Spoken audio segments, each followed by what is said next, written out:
If you have your Bibles, turn with me to Hebrews 11, verse 17 to 19. Hebrews 11, 17 to 19. By faith, Abraham, when God tested him, offered Isaac as a sacrifice. He who had embraced the promises was about to sacrifice his one and only son, even though God had said to him, "It is through Isaac that your offspring will be reckoned." Abraham reasoned that God could even raise the dead, and so, in a manner of speaking, he did receive Isaac back from death. Lord, help us today as we study, read, learn, and listen to your word. Amen. God is calling on Abraham to offer up his promised son, Isaac. This sermon is for anyone who's listening who feels that you are caught in an in-between place. Anyone who's listening who feels like somehow in your journey of life, journey of faith, you're stuck somewhere. For anyone who is pausing and looking at their life and wondering to yourself, how on earth did I get here? How on earth did things get this way? How on earth have I become this person or find myself in this place? The sermon is for anyone who feels like their life is filled with more complications, more complexities than answers and solutions. Two things I want to speak about today: the nature of God's tests, and secondly, the nature of God's solutions. The nature of God's tests, and secondly, the nature of God's solutions. Like many of you watching, I have gone through so many tests in my life. Right now, I'm finishing off my master's, tests, exams, assignments, you name it. And normally, whenever we're doing all of those, we're testing some kind of acumen. How well do you understand a particular concept? How well do you understand a particular subject? What is your acumen regarding this idea, this thought, right? Or maybe some of you are into CrossFit and gym or sports, and there's certain tests in that world that push your strength. How far can you strain your muscle? How strong are you? Or maybe you find yourself in between a moral decision. Right? And there's an immoral choice and a moral choice. And if you choose the moral choice, you passed the test.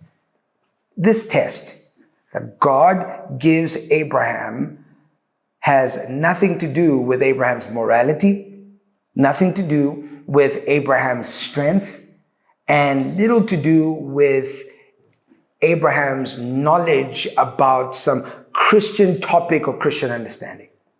This test is to see what something is really made of. What Abraham's faith is really made of.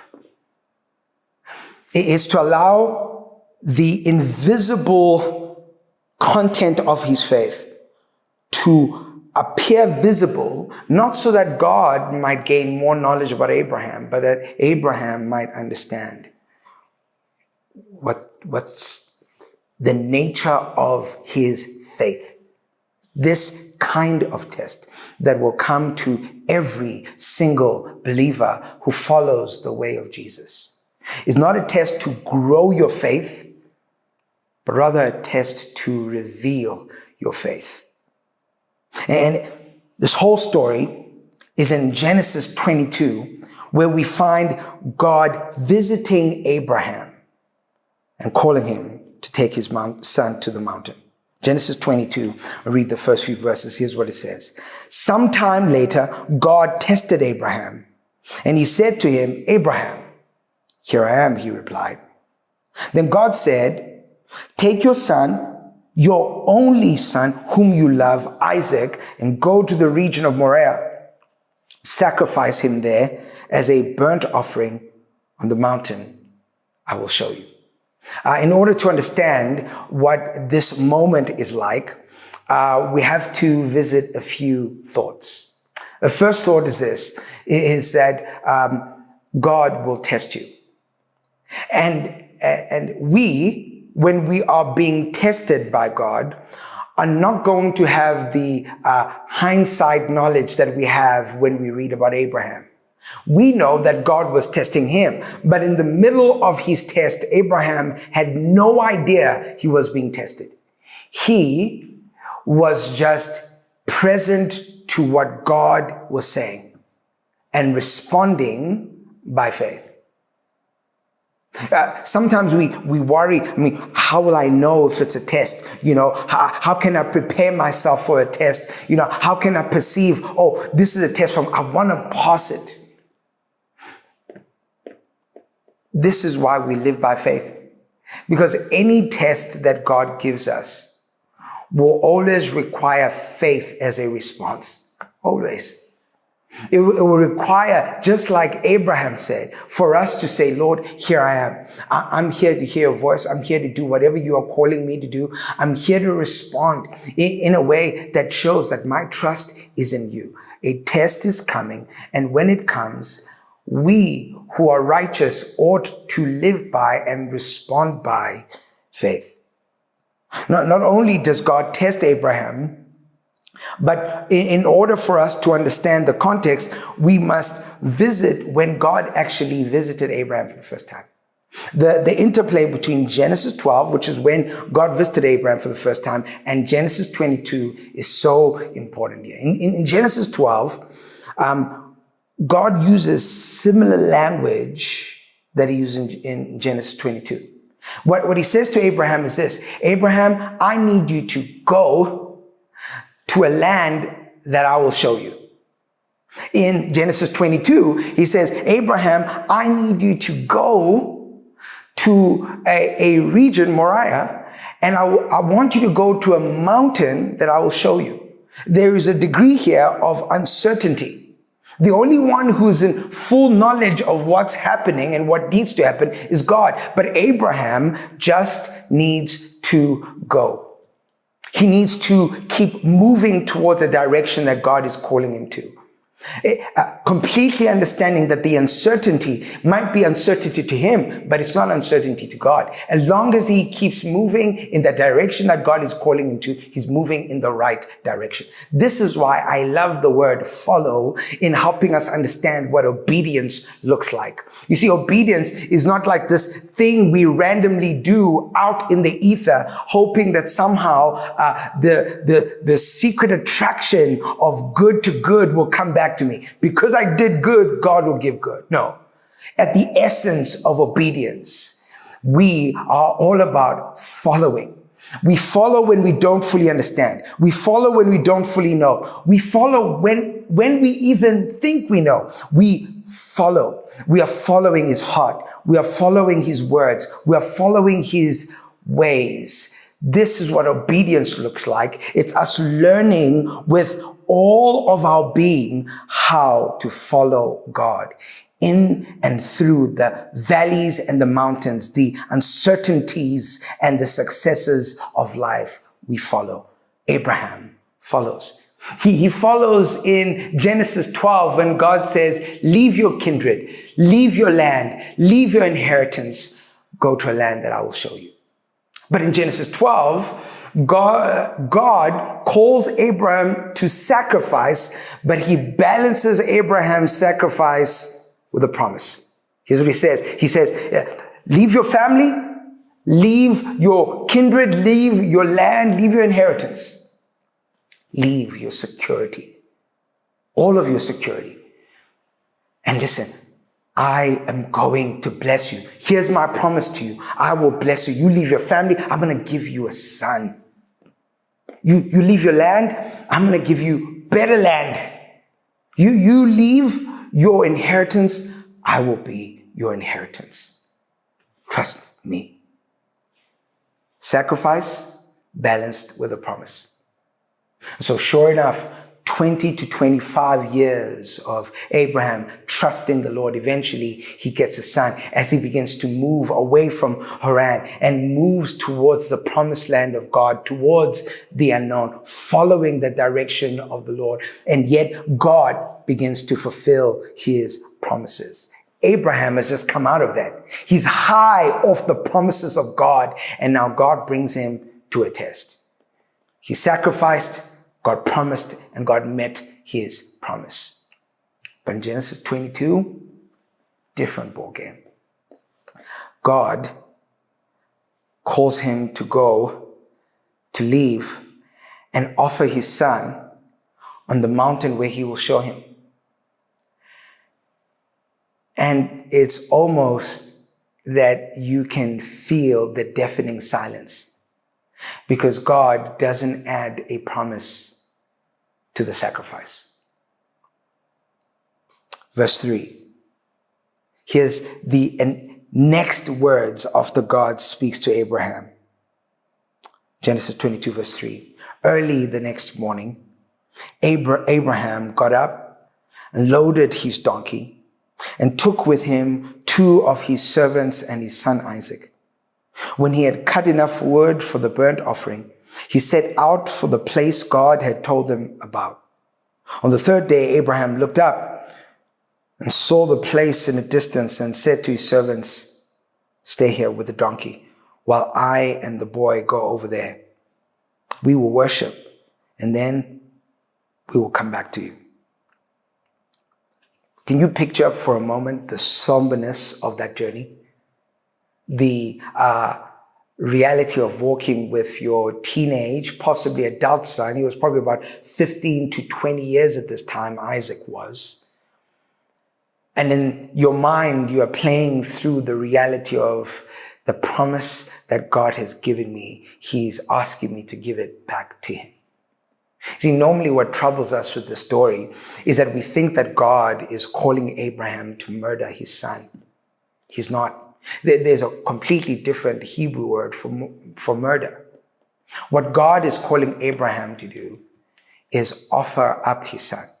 He's calling him to take the promise he received from God and to give it back to God in an offering. And for Abraham, this would not have been an overtly surprising thing, although it would have still been a horrific thing that required faith from him to execute.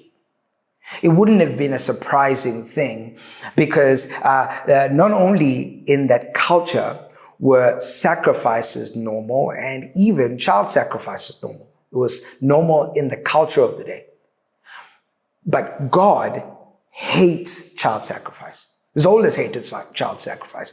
Deuteronomy explicitly and strongly condemns any sacrificing of children in any context and at any time.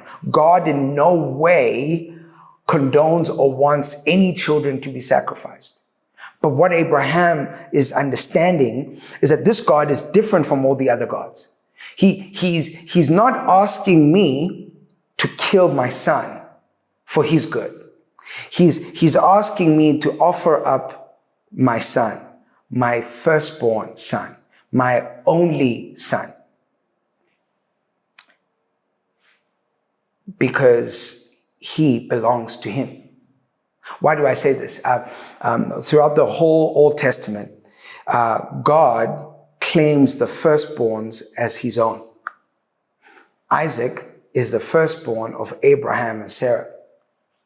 And throughout the Old Testament, the way God would do this, that he would claim the firstborn, even with animals, the firstborn as belonging to him, knowing fully well that the sin in the world has not had the just payment for its sin.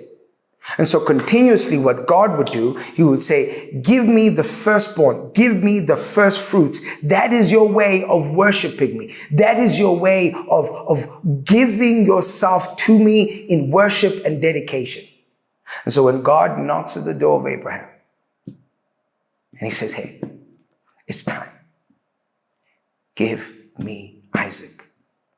The wrestle in Abraham is that he knows that Isaac belongs to God, but at the same time, all of Abraham's hopes are in Isaac. You see, in Genesis 12, Abraham leaves behind his security, But in Genesis 22, Abraham is about to lose his significance. You see, because in that culture, being a family meant everything. Having an heir meant everything. It meant that you were significant. It meant that your name was going to continue. It meant that your inheritance was not only going to be passed on, but it was going to increase and it was going to multiply. It meant that you were somebody. You were somebody. Well, what makes you somebody? Well, what is the thing in your life that gives you the greatest identity about who you are? God is saying to Abraham, come on the mountain. Give me your significance. Give me the thing that you've placed all your hopes in, all your significance in. Come and hand that over to me. And so he's grappling in his mind that he's about to make the most significant sacrifice he's made, bigger than leaving his family, bigger than leaving his security, bigger than leaving his inheritance. He's about to give up his son and offer up his son. But the question we're all left wondering is, how is God going to fulfill his promise through Isaac while at the same time fulfill justice by receiving the firstborn son that he deserves? How is it going to happen? How is the son going to be offered up, and yet at the same time he's given all these promises that are going to happen through Isaac? How is he going to fulfill this? We don't know yet. But notice, Genesis 22, Abraham is called to sacrifice, but he's not given a promise to balance his sacrifice. So what is the test? The test of Genesis 22. The test that you will go through. The test that you have gone through. The test that I will go through. The test that everyone who follows Jesus will go through is this. What is your motive for following me, Abraham? That's what I want to see. Why are you following me? Are you following me because I'm good at keeping promises? Are you following me because you think I'm going to continue to give you more than what you've lost out on? Are you following me because you want favor in your job? You want your marriage to work out? You want your life to end up in heaven? You want your friendships to work out? Why are you following me? Are you following me for what I can do for you, or are you following me for me? Are you looking for comfort, or are you seeking the comforter? Or are you looking for the gifts and the provision, or are you seeking the giver and the provider? Why are you following me? This question is so important for us to answer, because it allows all of us to pause in our lives and consider, are we willing to follow God when there's nothing in it for us? Are we willing to actually follow God if the only thing we get is just God? If he doesn't fix this, if he doesn't clear that, if I never get breakthrough in that area, am I still willing to follow him even if I lose everything and I get nothing? That's the test. The nature of God's tests in our lives are to help us understand, why are we here? Why are we still saying yes to God? Is it because what we want from him and what he can give us, or is it because of him? You see, this whole story in Genesis 22 cannot be paralleled with, are you willing to give up your child for God? That's not the point of the story. The best way to understand this is this. If God had to visit you and say, I know I promised heaven to you, where all tears will be wiped away, where you will experience the reuniting of loved ones that have far gone, where the pain that you feel in your body will no longer exist, where the presence of sin will no longer be around you, where all the masks you've put on finally are off and you are free, in the truest sense free. I've promised you heaven. Here, the equivalent of what's happening in Genesis 22 is if God says, now, give me back heaven. Give me back that promise. Give me back the reality of you longing for, looking for this place that you will finally get to. If God says, I am taking heaven from you, that's the context. Picture heaven for a moment. I know this is a screen. It might be hard to do. But if you can close your eyes for a moment, that would be great. Picture heaven. What do you think it would look like? What do you think it will smell like? What do you think it will sound like? Who do you think you'll see? See, if your picture of heaven does not include the presence of God, then maybe you want what God can give you more than you want Him. If the picture of my house includes every single ornament that I want to fill in the house, but I can't see my kids, I can't see my wife, maybe I want a beautiful house, not a beautiful home. Why are you following? A number of years ago, I took my children back home to my dad's spot. Now, across the road, my cousin lives right across the road. In fact, it's my uncle's son. He's got twins, and one of his sons lives there. And he's got beautiful sheep, a whole bunch of them, sheep and goats, etc. And every now and again, he does this weird thing. Now, I'm a boy from Joburg. I've lived here most of my life now. And so as much as I have an appreciation of some of the things we do back home, there's some things that hit me for the first time, like, what are people doing? My children are worse. Okay. And here's what they saw. They saw their uncle holding these sheep and taking them to like this trough, this little bath area, and almost fighting with these sheep to dunk them into this thing. And the sheep were crying. They were fighting back. And it looked from the outside like, oh my word, like he's trying to kill these sheep, right? It turns out that all he was trying to do is to help the sheep be cleaned of different bugs and stuff that can easily bring about infection on the sheep by putting them on pesticides. This bath filled with water and pesticides in so that the sheep can be cleansed. When you look at someone being tested, sometimes it looks like the God who saved them is trying to kill them. But all he's doing, he's allowing the motive to be made clear to them. Oh, this is why they're following me. Oh, this is why I'm following God. It feels like I'm being killed by the one who saves me.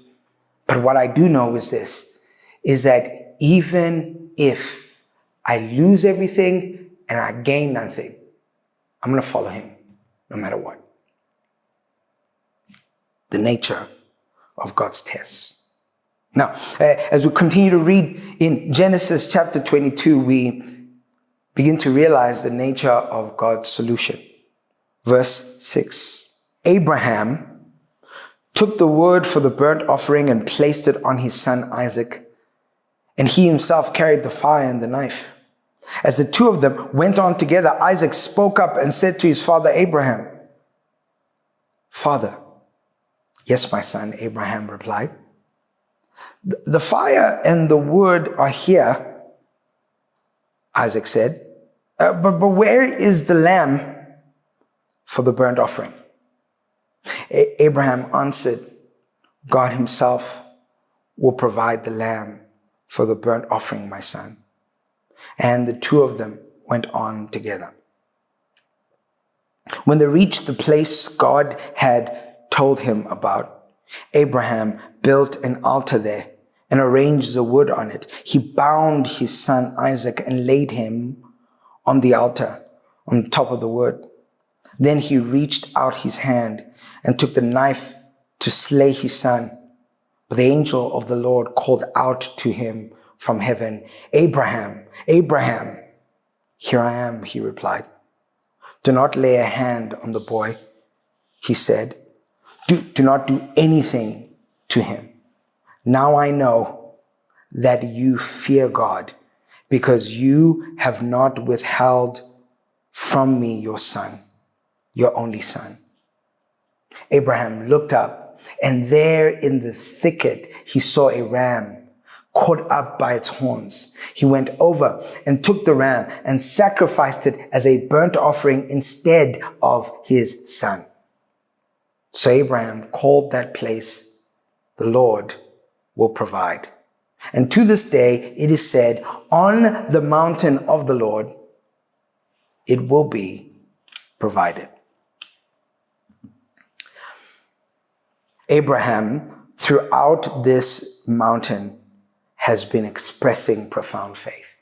Not only does he express faith by speaking to his servants and letting them know that he will be back. Literally the first ever Terminator film with Arnold Schwarzenegger. It's right here in Genesis 22. And not only is he saying that he will be back personally, he's saying, "I'm coming back with my son. No matter what I'm doing up there, no matter how long it takes, no matter what happens, when I come back with my son." Not only that, he expresses faith also when he's speaking to his son. And his son, who's a grown-up, essentially says to him, "Dad, I see the fire, I see the wood, I see the knife. Where is the lamb?" And his dad says, "God will provide." This literally is him speaking out of faith that somehow I know that God is going to give provision for the sacrifice he has called us to make. And then we get on the mountain, and this is interesting for me. When we finally get on the mountain, right at the end, he expresses faith again, but when it's all said and done, he speaks to the mountain and he says, "Jehovah Jireh." He says on this mountain, him expressing faith again, on this mountain where there was much tension, fear, anxiety, where there was the possibility of loss, on this mountain, God is provider.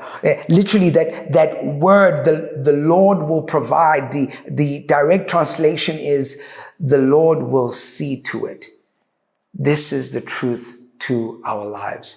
There is no amount of control and power that we can attain that can allow us to see to all the realities of our life. The Lord on the mountain will see to it.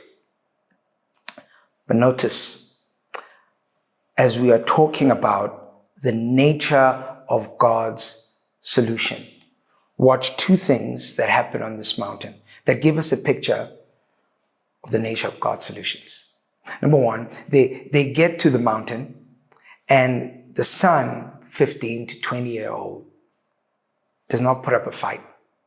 Okay, so not only has the son been carrying wood, literally the Hebrew translation of the word wood there is the word tree. Not only has the son been carrying wood up the mountain, carrying a tree up the mountain, but when he gets to the mountain, he doesn't put up a fight, but literally surrenders himself, and we're told that the father binds him. Right? He binds him and he places him on the tree, places him on the fire. Right? And throughout this whole time, the son takes a posture of being ready for death.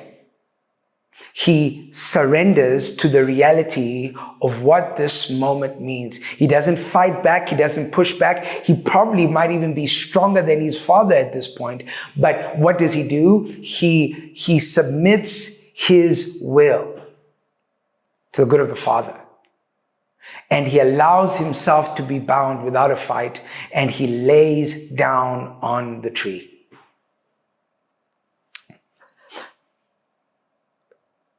The angel visits Abraham and stops him before Abraham pulls down the knife on his son.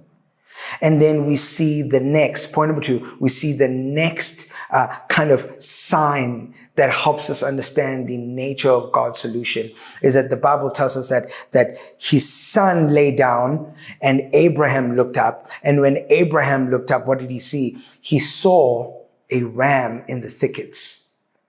A ram caught in the thickets in its horns, by its horns, and God had provided a sacrifice. And we are told that now Abraham takes what God had provided and he brings it instead, what a big word, instead of his son. He takes a ram and he slaughters it, and then he dedicates the mountain to the Lord.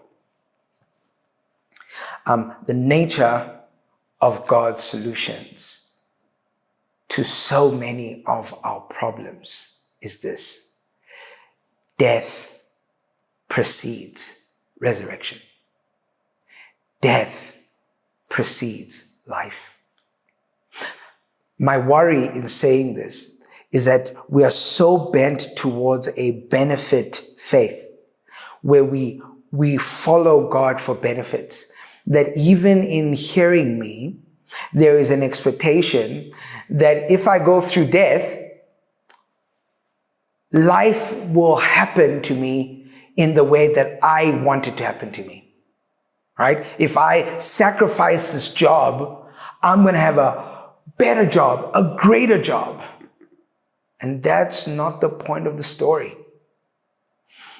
The point is this, is that we don't get to determine the life. We don't have the power to resurrect. God determines the life. God determines the resurrection and has the power for the resurrection. But throughout the scriptures, whenever God is bringing a solution to a profound problem, death precedes life. For some, it's the death of our pride, where we feel like because we know it all, we are know-it-alls, and that we have the right to be above others. And the doorway to finding a solution to our anxiety, to our fear, to our isolation, is a death to self. Because on the other side, there is a God-determined life for us.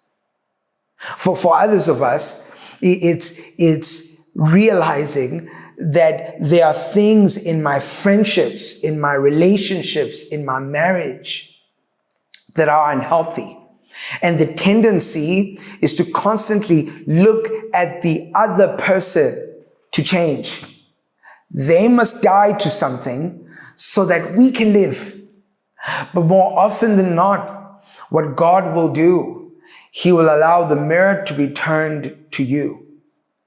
And you'll find that the answer, the nature of God's answers, is that all of us need to take the journey down into the valley of the shadow of death and allow Him to bring life, order, and resurrection back to us. It is such a scary thing. Just this week alone, there were instances that happened in my family where I felt like I am walking down the valley of death, where all my capabilities and all the things I have at my disposal cannot fix this situation. And somehow I can't escape the road to death. But I know that God has the power to bring life. God has the power to make good. God has the power to resurrect. The change we are often so scared to make partly hides the reality that in order for us to see the change, dying to self is part of the journey. Sometimes dying to something is part of the journey. But here's what we learn from Abraham. You see, he's experiencing the nature of God's test. What is the motive of you following me? And he's experiencing the nature of God's solutions. Death precedes life. Death precedes resurrection. But his response is a certain kind of faith. And this certain kind of faith leads God to say this to Abraham. Abraham, I see why you're following me. It's because right here in verse 12, now I know that you fear God, because you have not withheld your son, your only son, from me. What is the thing that brings you the most significance? Are you withholding it from God?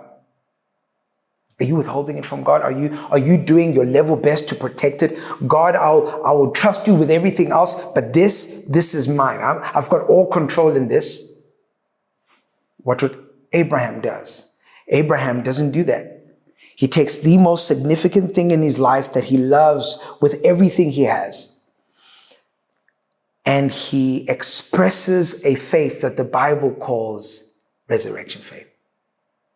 You see, what makes you a Christian is not that you have faith that God will help you at work, or that God will help you get what you need, or that God will get you out of a situation. What makes you a Christian is the fundamental belief that God raised his son from the dead, and whoever believes in him will have life. To be a Christian is to fundamentally believe in a God who brings resurrection out of dead things, who brings life out of things that have no life. To be a Christian in its most basic core foundation is a belief, not that God will do something for me, but that God has resurrected his son and therefore is the kind of God who conquers death and can make out of death what no other God, no other effort can make,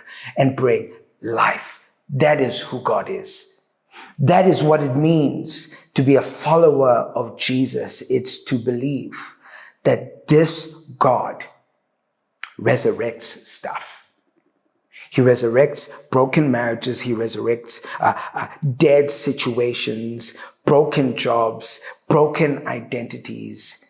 He brings life when everybody else sees death. The reason he can do this is because of what he did through Jesus.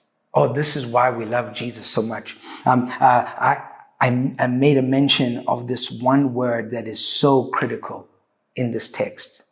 It's in Genesis 22, verse 13.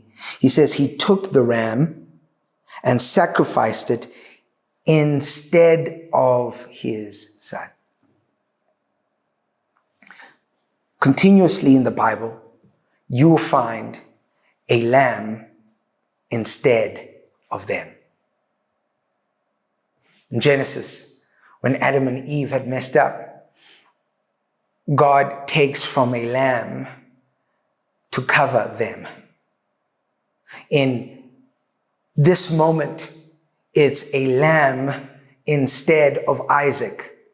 In Exodus, when the judgment of God comes and is going to annihilate all the firstborns in Egypt, it's those who have a lamb's blood smeared on their doorsteps, that the judgment of God will pass over and have mercy over that household. It was a lamb instead of them. All the way throughout the Old Testament, when they're coming to the temple, they're coming to the holy place, they're coming to the temple of God, which, by the way, ends up being built on Mount Moriah, where Abraham went to go offer up his son, and thousands of years later, the same place that Jesus himself will eventually go and be laid down, just like Isaac was laid down, who surrendered his life, right? Jesus did not fight back. Jesus did not use his strength to get out of it, but he surrendered and laid down on the tree, nailed hands and feet on the tree. That even in all those moments in the temple, when the people came desiring that God would rid them of the sin and the guilt, it was a lamb instead of them. And thousands of years later, on that cross, on that tree, yet again, it's a lamb instead of us. The lamb instead of us. This is why John, in John chapter 1, verse 29 says this, the next day, John saw Jesus coming toward him and he said, "Look, the Lamb of God, who takes away the sin of the world." A lamb instead of them. And this lamb, like Isaac, carried the tree up the mountain. This lamb, like Isaac, was bound and laid on the tree. This lamb, like Isaac, was willing to let the consequences of the world be placed on him as a sacrifice and an offering to God. But God resurrected Isaac. That's why in Hebrews 11, verse 19, it says, Abram reasoned. This is why he makes it to the Hall of Faith. Abraham reasoned that God could even raise the dead. This is why he's able to look at his servants and say, I'm coming back with him. It's why he's able to look at his son and say, the Lord will provide. Why? Because he was able to reason that God could even raise the dead. And so, in a manner of speaking, Abraham did receive Isaac back from death.